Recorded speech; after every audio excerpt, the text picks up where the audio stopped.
You know, whether it's playing ball overseas, bypassing college completely to train for the pros, or the XFL, student athletes know their worth more than ever. And if California lawmakers get their way, they're about to get paid as well. That guap, that fetty, that dinero. But if there's anybody upset about it, surprise, surprise, it's the NCAA. So we're gonna talk about it right here on Cause and Effect, Season 2. If you've been following Cause and Effect for the past 2 seasons, you know that the first episode was a topic that was very near and dear to my heart. And not just me, but student athletes all over the world. It wasn't necessarily a hot take, but a necessary one. So if you ball hard enough in the AAU scene, congratulations.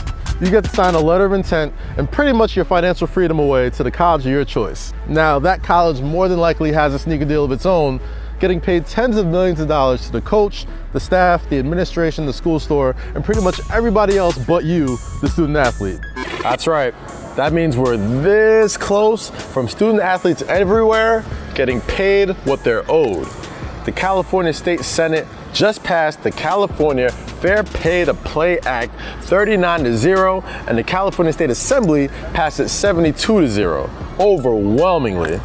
Now, for a bill to get that much overwhelming support, especially being backed by so many superstars, including Los Angeles Lakers star forward LeBron James, it's bound to have some detractors. Not surprisingly, the NCAA itself. Once that bill was passed, not surprisingly, NCAA President Mark Emmert wrote a letter to Congress hoping for some change.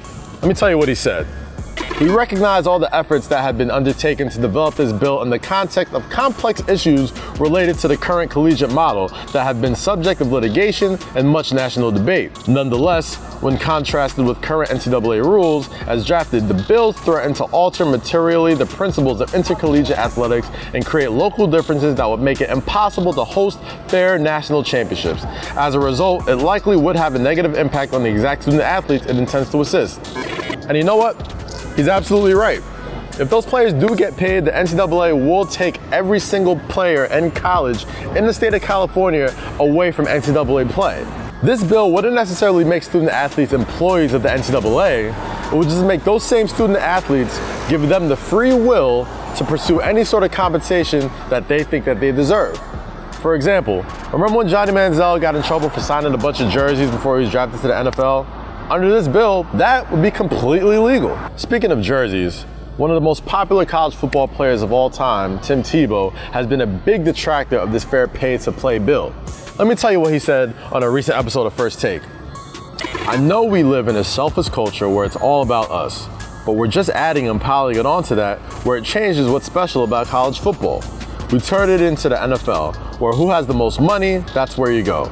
That's why people are more passionate about college sports than they are about the NFL. That's why the stadiums are bigger in college than the NFL, because it's about your team, about your university, about where my family wanted to go, about where my grandfather had a dream of seeing Florida win an SEC championship, and you're taking that away so young kids could earn $1. And that's not where I feel like college football needs to go.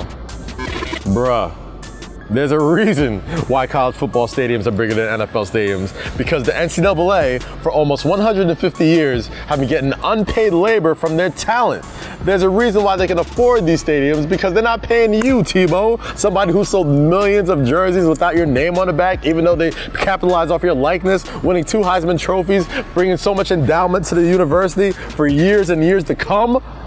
You don't think that's fair in any way? You don't think that somebody that you're throwing to that didn't have $1 to their name, didn't have a food to eat, didn't even know where they were sleeping at because they were playing football the next day, and is helping a multi-billion-dollar industry when that guy gets his head cracked off and has nothing to do when he can't make it to the NFL? You think that's fair, Tim? I think you're a little off base here is what I'm trying to say. So if the Fair Play to Pay Act, or Fair Pay to Play Act, it's kind of a tongue twister, gets passed in California, yes. That means if you go play for a university in California, you can go get a check from Nike or Puma or Adidas, or whoever feels like paying you for your services. However, the only reason why NCAA and people like Tim Tebow are shaking in their boots is because their institutions are about to be shaken to their core. And I, for one, can't wait to see it. My name is Kaz, and this is Cause and Effect. Pay the kids, goddammit.